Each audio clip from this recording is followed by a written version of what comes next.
जय हिंद। स्वागत है आपका निकेत कुमार इंग्लिश क्लासेज में। मैं हूं निकेत कुमार और आज के इस वीडियो में हम लेकर आए हैं प्रोज सेक्शन के 10वें अध्याय अर्थात चैप्टर 10 जो कि हो गया India through a traveller's eyes, जिसको एक जाने माने राइटर पर्ल एस बक ने बहुत ही शानदार अंदाज में लिखी है। और आज हम इस टॉपिक से रिलेटेड जितना भी ऑब्जेक्टिव होगा सभी को अपना कवर करना है, ताकि बिहार बोर्ड के एग्जाम में ऑब्जेक्टिव में एक भी मार्क हमसे मिस ना हो। इससे पहले मैं बता देना चाहता हूं कि इससे पहले चैप्टर 1 से लेकर के चैप्टर 9 तक का वीडियो बिल्कुल यहाँ पर डला हुआ। आप चैनल पर जाएं, प्लेलिस्ट को ओपन करें और उस प्लेलिस्ट को ओपन करने के बाद आपको 9 का 9 वीडियो वहां पर देखने को मिलेगा। तो चलिए without taking any time let's start the video. तो सबसे पहला क्वेश्चन आपको स्क्रीन पर दिख रहा होगा और 4 ऑप्शन भी लिखा हुआ है। Pearl S Buck is an dash writer, यानी कि पर्ल एस बक कहाँ का राइटर थी? तो वो अमेरिकन का राइटर थी। तो मीन्स ऑप्शन ए इसका सही आंसर हो जाएगा। अगले क्वेश्चन की हम बात करते हैं। Question number 2। The question is that Pearl S Buck had an dash family doctor, यानी कि पर्ल एस बक के पास कौन सा फैमिली डॉक्टर था? Chinese, Indian, African, American. तो उसके पास इंडियन फैमिली डॉक्टर था, अर्थात option B is the correct answer for this question. Next question, question number 3। The question is that when was Pearl S Buck born, means Pearl S बक का जन्म कब हुआ था? तो 1892। Means option C is the correct answer for this question. Next question, question number 4 लिखा हुआ है Pearl S Buck won the Nobel prize for literature in, means Pearl S Buck को नोबेल प्राइज मिला साहित्य के लिए। ये भी याद रखना है, पर्ल एस बक को नोबेल प्राइज तो मिला है लेकिन किस लिए मिला? साहित्य के लिए मिला है। ये बातें याद रखना बहुत जरूरी है। और मार्टिन लूथर किंग जूनियर को पीस के लिए अर्थात शांति के लिए मिला था। तो यहाँ पर कब मिला था ये पूछा जा रहा है, तो उसको 1938। Means option D is the correct answer for this question. अगले क्वेश्चन की बात करते हैं। Question number 5। Kashmir was invaded by dash barbarian invaders, यानी कि किस प्रकार को इन्वेडर्स था? तो व्हाइट बारबेरियन था। तो ऑप्शन ए इसका परफेक्ट आंसर होगा। अगले क्वेश्चन की बात करते हैं। Question number 6 with 4 options. The question is that the writers host spoke fair. देखिए, होस्ट और गेस्ट में अंतर है। गेस्ट का मतलब होता है मेहमान और होस्ट का मतलब होता है मेजबान। मेहमान उसको बोलते हैं जो कहीं दूसरी जगह से आते हैं, और जिसके यहाँ आते हैं वही उसका होस्ट कहलाता है। तो मीन्स होस्ट का हिंदी होता है मेजबान और इसका हिंदी होता है मेहमान, जिसको अतिथि कहते हैं। समझ में आया? और इसको क्या बोलेंगे? मेजबान। ये वर्ड भी याद रखना जरूरी है लाइफ में। तो उसका जो है ना होस्ट जो था, परलेस बक तो गेस्ट थी, गेस्ट बन के आई, और उसका होस्ट जो था ना बहुत अच्छा इंग्लिश बोल लेता था। तो मीन्स ऑप्शन बी इसका सही आंसर होगा। नेक्स्ट क्वेश्चन की हम बात करेंगे। Question number 7। Pearl S Buck died in the year, यानी कि कौन सा ईस्वी में उसकी मृत्यु हुई? तो 1973 is the correct answer for this question. Next question, India through a travellers I is an inspiring, यानी कि ये जो है ना एक इंस्पायरिंग है। तो जी हाँ, इंस्पायरिंग ऐसे है। तो मीन्स ऑप्शन ए इसका सही आंसर होगा। Question number 9। The life span in India was only, यानी कि भारत का जो लाइफ स्पेन था, जीवन चक्र था, सिर्फ और सिर्फ 27 वर्ष का था according to Pearl S Buck, क्योंकि ये बहुत पहले के समय के वर्णन कर रही है, अंग्रेज के समय का। तो means option B is the correct answer. Next question, question number 10। Dash let Pearl S Buck know about Buddhism and life history of Lord Buddha. और यहाँ पर आपको बुद्ध भगवान समझना है। यहाँ पर पर्ल एस बक को भगवान बुद्ध के जीवन की कहानी के बारे में कौन बताया करते थे बचपन में? तो उनके पिताजी, अर्थात ऑप्शन सी इसका सही आंसर होगा। अगले question, question number 11। According to the writer the skin colour of the Kashmiri is lovely cream and the features are as classic as the, यानी कि अकॉर्डिंग टू द राइटर, यानी कि पर्ल एस बक के अनुसार जो skin का colour, त्वचा का जो रंग था ऑफ द कश्मीरी, कश्मीरी का, इज लवली था। कैसा था? Lovely cream. And the features, और वहां का जो फीचर्स था, आर एज क्लासिक, उतना क्लासिक था जितना कि ग्रीक वाला था। तो ऑप्शन डी इसका सही आंसर।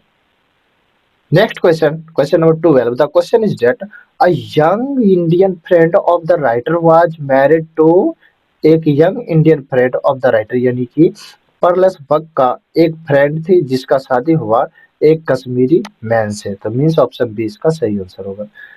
अगले क्वेश्चन की बात करेंगे, question number 13। India had to teach the west was, India को वेस्ट को सिखाना था, वो क्या था? देखिए, India had to teach the west, या वेस्ट का बात हो रहा है तो ह्यूमैनिटी होगा। क्या होगा? Humanity. Means option A is the correct answer. Next, Indian people be recognised as belonging to the race of, कहता इंडियन पीपल को पहचाना जाएगा एज बिलोंगिंग टू, किससे संबंधित रहेगा? The race of Caucasian.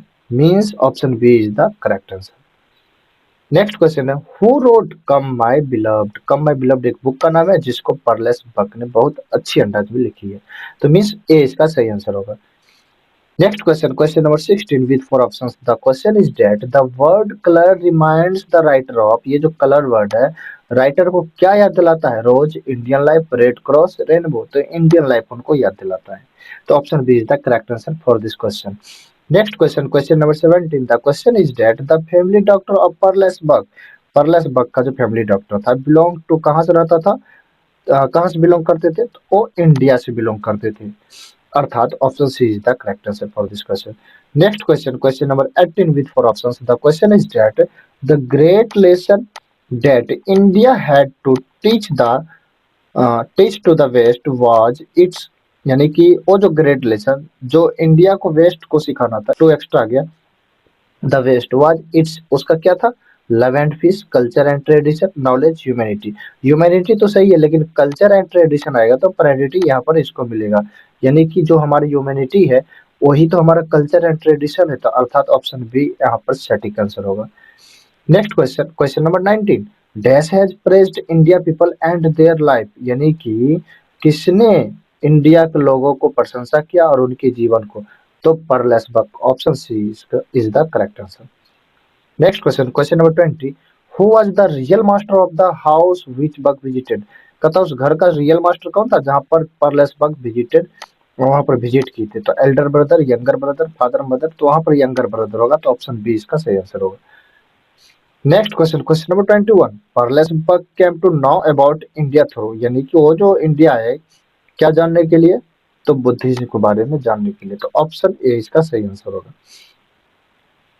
Next question, who played a vital role in exchange of Korean prisoners, यानी कि Korean jailer के रूप में कौन सबसे महत्वपूर्ण भूमिका निभाए थे?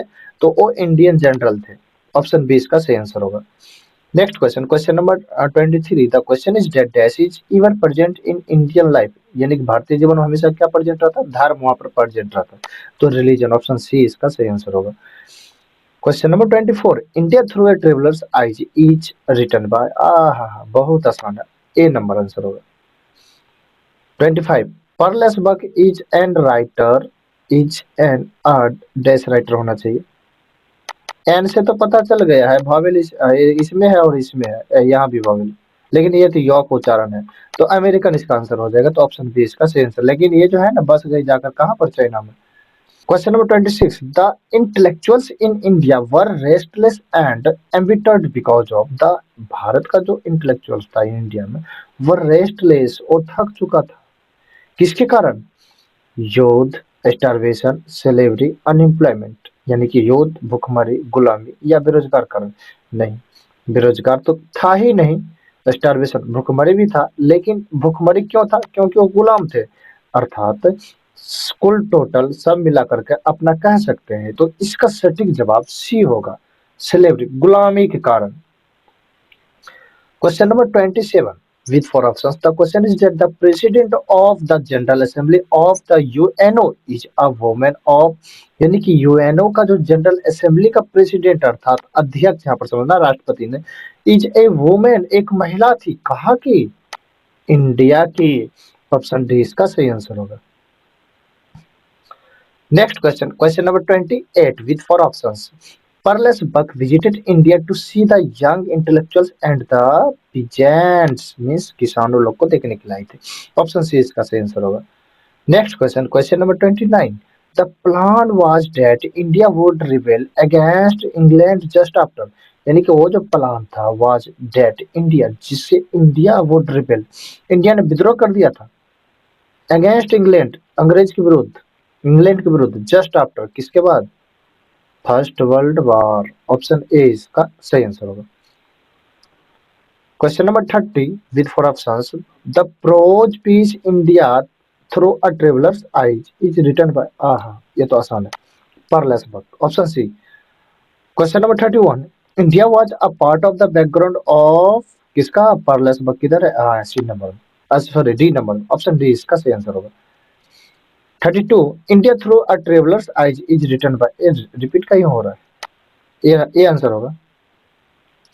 Next question, Pearl S Buck is dash writer, इसका तो आपको बताना पड़ेगा, अमेरिकन, रिपीट हो रहा है।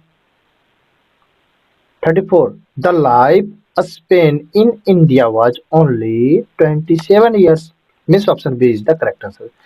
उसके बाद है Pearl S Buck visited India to see the young intellectuals and the peasants, option C इसका सही आंसर होगा। रिपीट हो रहा है इसलिए मैं फास्ट कर रहा हूँ, जो पहली बार आएगा उसको बताएंगे अच्छे से। Dash has pressed Indian people and their life, ये भी रिपीट हुआ है, परलेस बक, ऑप्शन बी इसका सही आंसर होगा।